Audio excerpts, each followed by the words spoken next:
Nothing is as destructive as irresponsibility. The most pervasive characteristic that plagues our society today, worldwide, is that of irresponsibility. Irresponsibility is defined as not answerable to authority, lacking a sense of accountability, unable to respond to conscience. It also means fickle, flighty, thoughtless, rash, undependable, unstable, loose.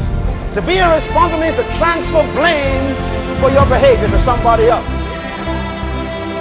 The entire world is suffering under this destructive influence of irresponsibility. No one wants to take responsibility for their actions, their decisions, their situations, nor their circumstances. We are experts at blaming the past for our future. We blame our parents for our habits. We blame our teachers for our ignorance. We blame our leaders for the way we follow them. We blame sickness for our health. We blame our children for our social problems. They are our children. We blame cigarettes and tobacco companies for our cancer.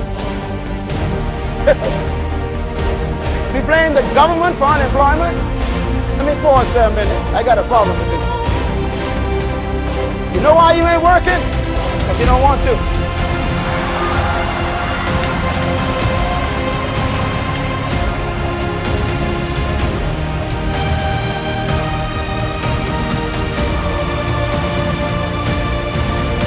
Nowhere in the Bible does the Bible ever state that the government's responsibility is to create employment.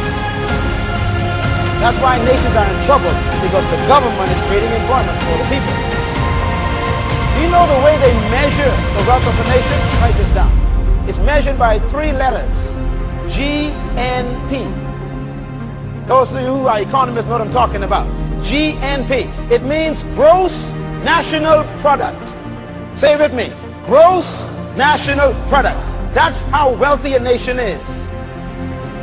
Gross means total, national means the nation, and product is for productivity. That means the wealth of a nation is determined by how productive the whole nation is. Which means if you don't work, if you don't find ingenuity within yourself to be productive, then the whole nation is suffering from poverty. So you can't blame the government for your unemployment. You got a brain between your ear with 1 billion cells and you haven't used 10% yet. There's something you could do with your hands that you don't need the government to tell you. Some of you can sew very well and you're still buying from them folks in Paris. Tell your neighbor, maximize yourself. Tell your neighbor, deploy yourself. You see, if you don't deploy yourself, others will employ you. And whoever employs you will determine how much you're worth by what they pay you. And I've decided years ago, no one can pay what I'm worth. So we blame the government for our unemployment. We blame alcohol for our drunkenness. We blame our wives for our waywardness. We blame our husbands for our depression.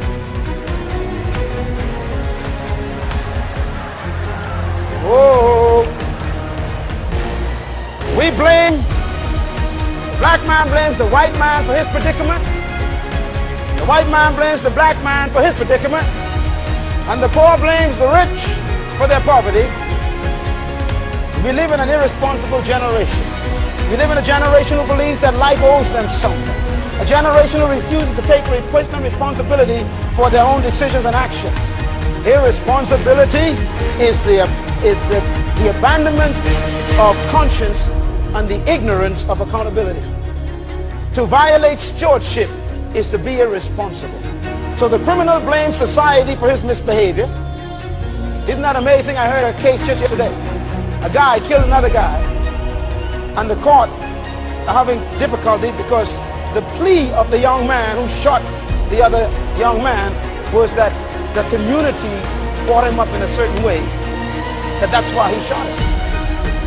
Now friends, when we have transferred our behavior to the society we live in, we are in trouble. We are a society of blamers. The sinner blamed the hypocritical preacher for his damnation.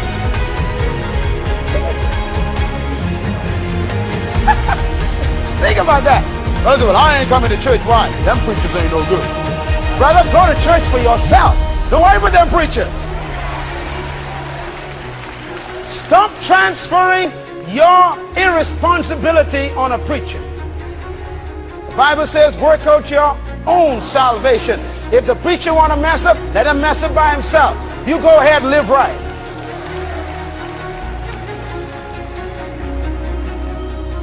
If you mismanage something, God will take it from you.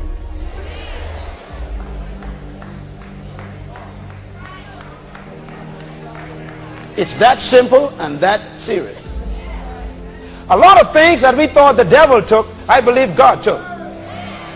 A lot of things we've been saying the devil did it. No, no. See, some of you lost your house. And you come on the prayer line for the pastor to pray for you to get your house back. Because you didn't pay your mortgage for 3 weeks because you was buying some dresses you couldn't afford. It's called mismanagement. Your car was repossessed. Now you're saying, devil, take your hands off my car. I rebuke you. The devil says, I ain't never touched your car. You didn't pay the note.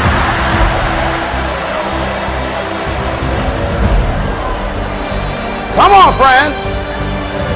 I mean, here you are. You eating pork chop, lamb chop, dog chop, this chop, all these chops. You eating all this fat for 7 years, fat for 10 years, fat. Now your arteries are clogged up with the fat you ate. Now you're telling the devil, I rebuke you. Come out of me. No.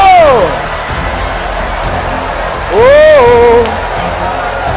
Uh-oh. It's called irresponsible eating.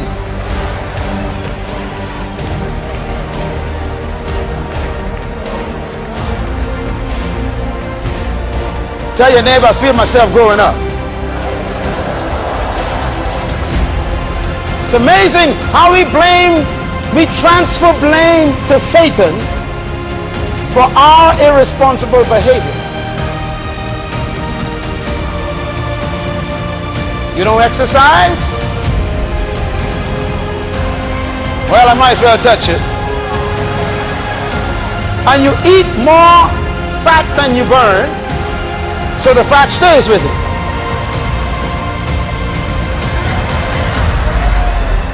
And then the doctor says, now look here, you're going to have to lose some weight because your heart is having to push this blood to new horizons.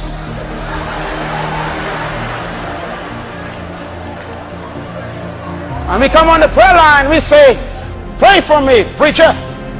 And the preacher says, Satan, come out of her. Lord, heal this woman. The devil is outside crying, saying, they always blaming everything on me.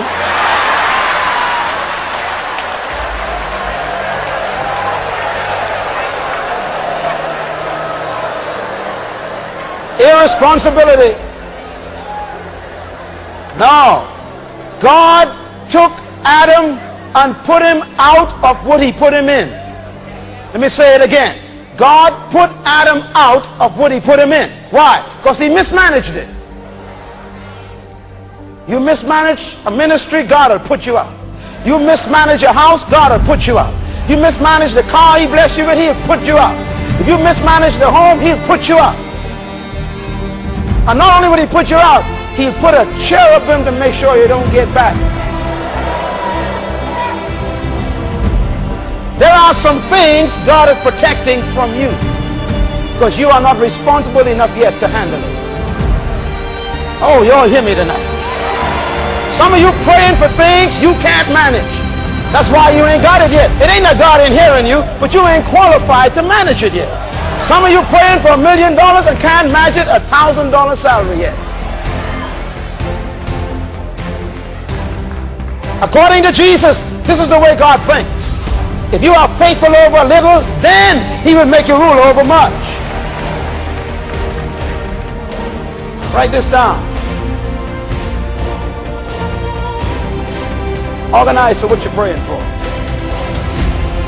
Organize for what you're praying for. Pray for what you know you can manage.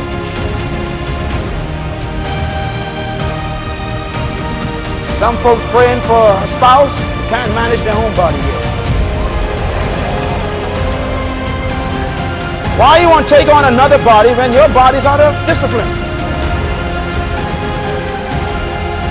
You think God's not blessing you with a spouse, God's protecting that person from you.